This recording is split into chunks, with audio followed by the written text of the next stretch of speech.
Hello, fellow time-wasting YouTubers. My name is Jamie, and this is going to be a short, unedited, low-grade video about do-it-yourself e-bike conversions. The only reason I'm bothering to post this one is because, as you can see, for this conversion, I decided to use a good old-fashioned road bike. Most of the conversion you see out there are more practical things like commuter bikes or mountain bikes. This, on the other hand, is an Eddie Mercx Titanium AX. It was one of the first titanium Italian road bikes on the market back in the mid-90s, and I am its original owner. What I'm going to show you as we move around to the non-drive side is how I set this one up. I'm not going to go into too much detail about the pros and cons of the various technology or anything like that, but because it is rare for somebody to try to modify one of these frames into a mid-drive e-bike, I just thought I'd show other people how I did it in case they were curious how it all works. The motor I've used here is a TSD Z2 mid-drive. It's fairly popular for a couple of reasons. One is because for mid-drive motor, it's relatively inexpensive. And the other is because it has a strain gauge here in the spindle.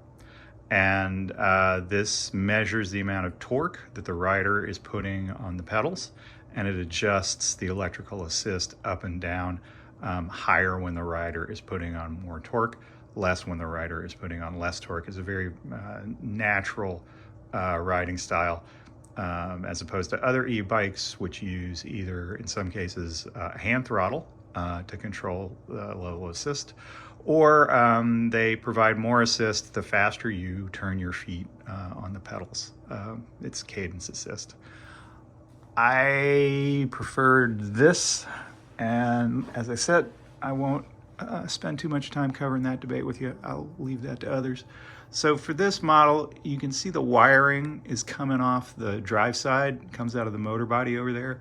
So I routed it under here, and it's up between the motor and the bottom bracket. There was plenty of space to put it in there without pinching anything. And we come around to this side, and what I've got is the main power cable here that goes to the battery pack, and the main data cable here, which goes to the controller. All right. For the power cable, the one from the original manufacturer only went up to about here because it was made with a typical road bike in mind, where you put the big battery pack in a lump thing right here, right? But I'm not doing that, so I needed to connect an extender cable on it. I also wasn't crazy about the gauge of cable that the manufacturer used, so we switched it up to this product. It's a commercially made cable. It's made by Canary, and it's got 4 strands of separately insulated 16 gauge cable in there. And when you use 2 for the positive side and 2 for the negative side, run them in pairs like that, it's equivalent to 13 gauge, which is a good enough gauge for the amount of current that these motors can pull off these battery packs. You have to be careful with these battery packs. They do have a significant amount of current in them, and if you aren't wiring up the stuff with the right ingredients, you can kind of get fires and stuff, which is not good.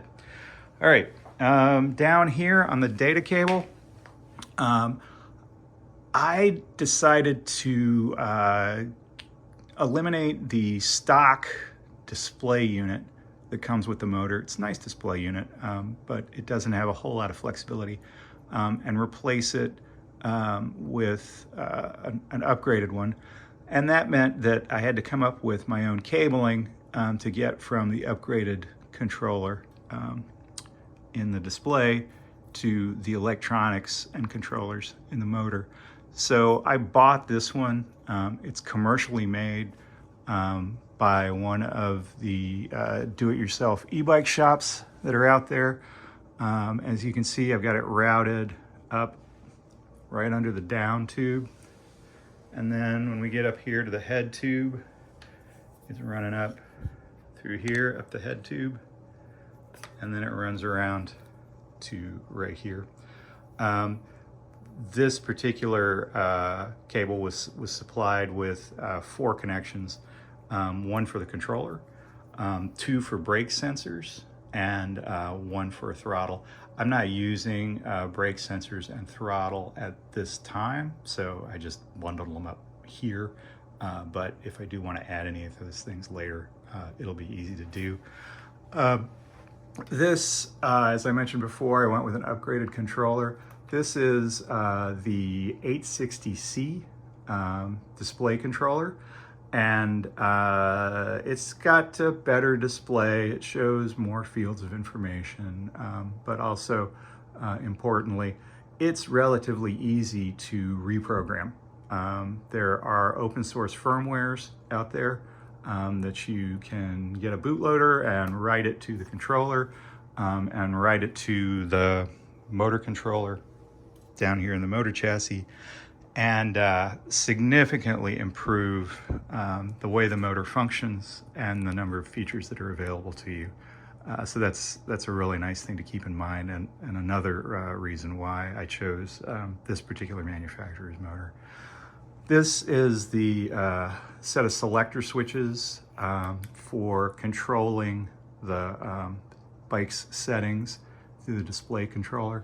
Had trouble with this. The clamp was way too small to fit on any kind of road bike bar. And there wasn't even a really good way to be able to get the existing clamp off so that we could 3D print something. So as it turned out, we wound up doing something that literally involved bits of baling wire. And it's a little wonky, but it's secure. So we're gonna call that good enough for now. And then moving back to here, this is the speed sensor wiring, which also comes across from the drive side of the motor again.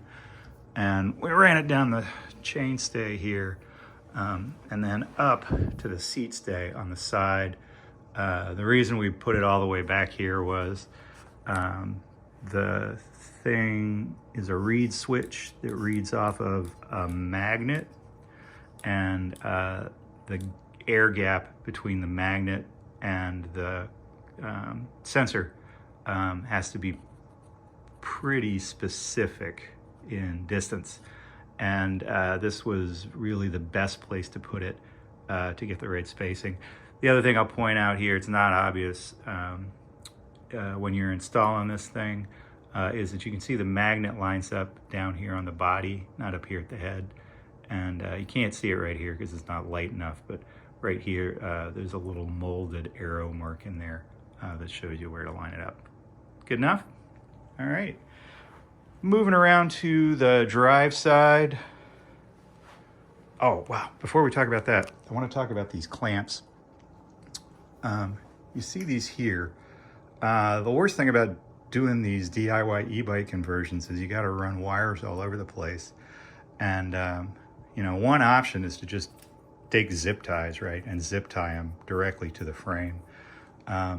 I have done it, but I don't really like it because the zip ties can spin around. They allow the cable to move, and the zip ties pinching the cable up against the frame, abrading the frame. It's not good for the wire. It's not good for the frame. So instead, we got these things.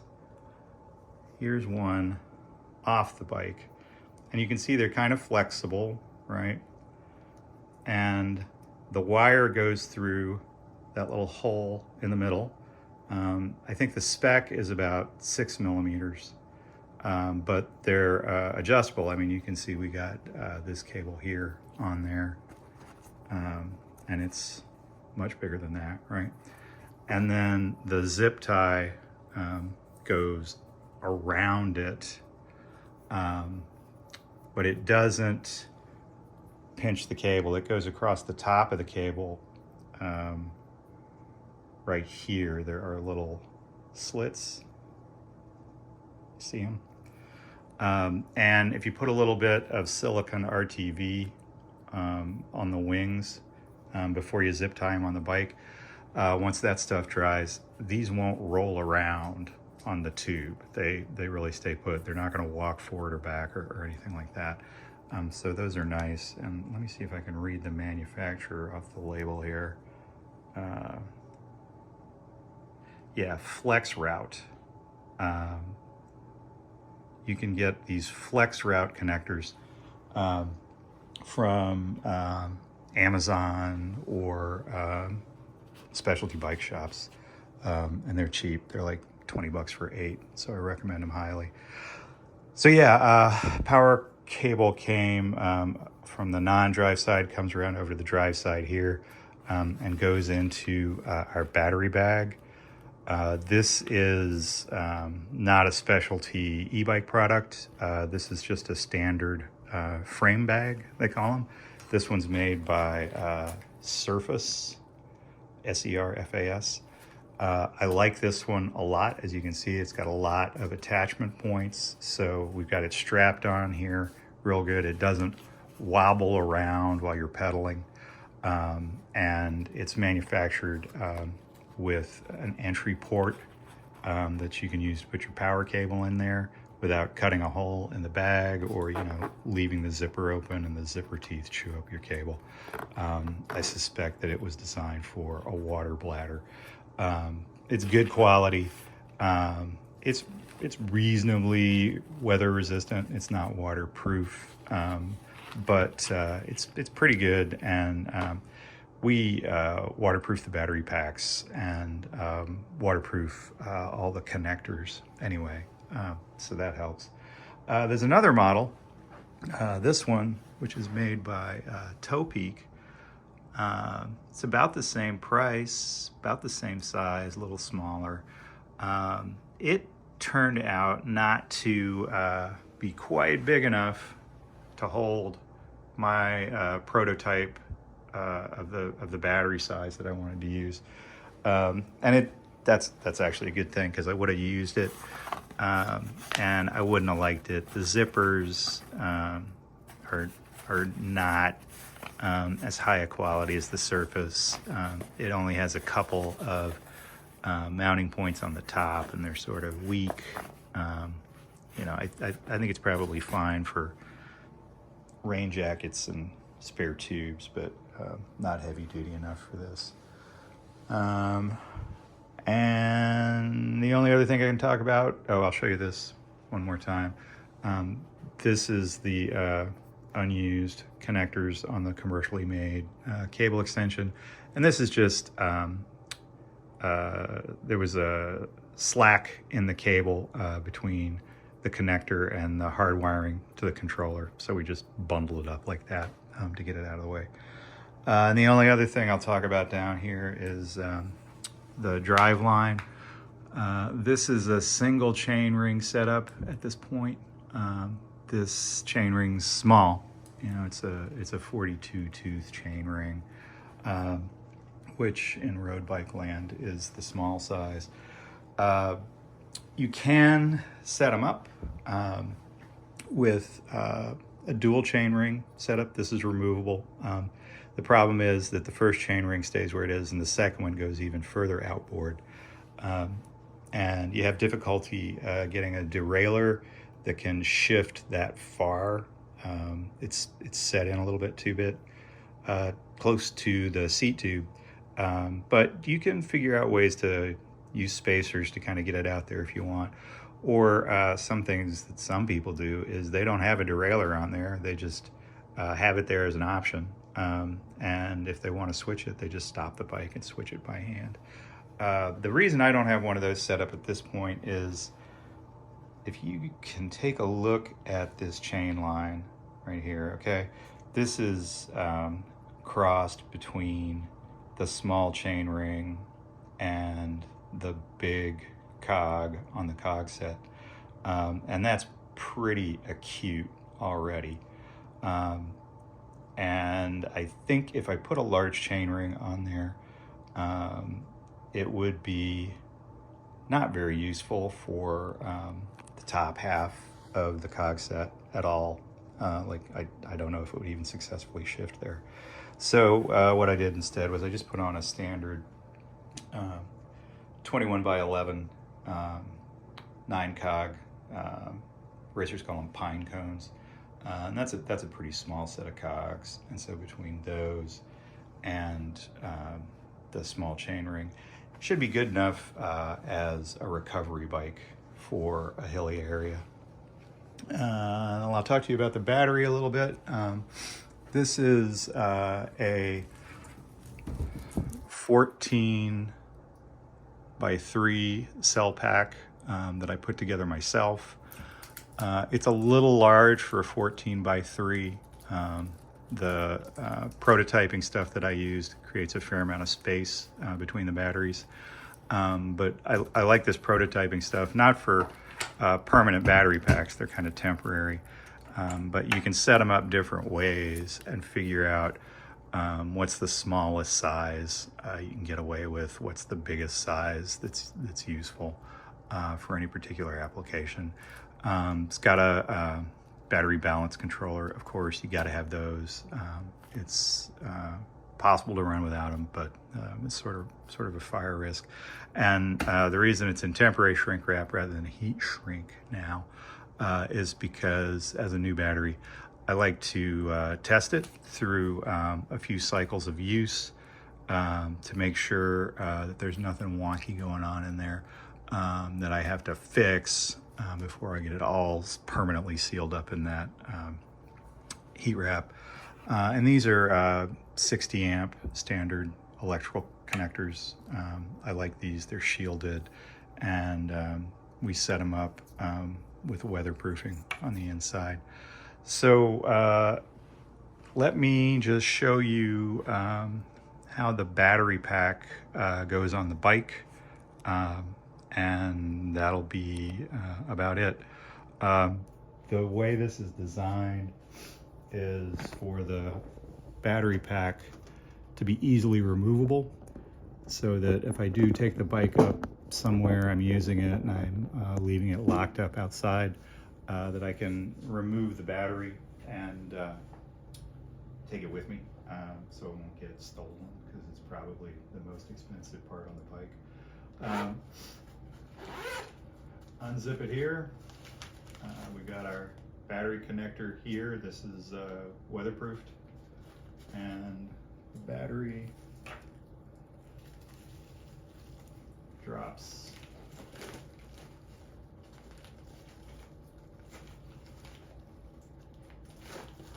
right in, just like that.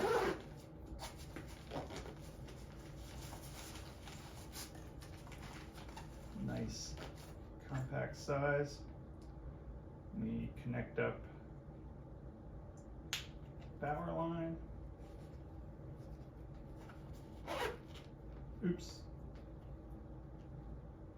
Connect it behind the outside of the power line. There you go.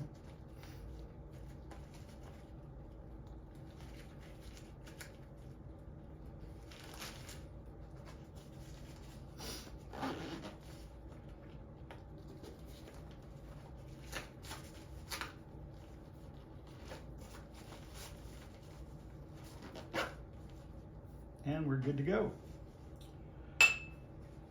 So, you know, with this being designed as a recovery bike, it's a pretty special purpose bike.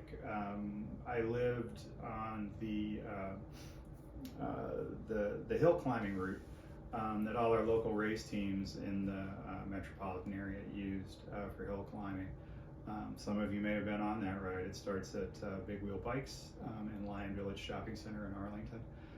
It's a great route, used it all the time, but it's for hill climbing, and if you need to have a recovery day, there was not any place to recover around my house. I had to throw the bike on a rack and go someplace else.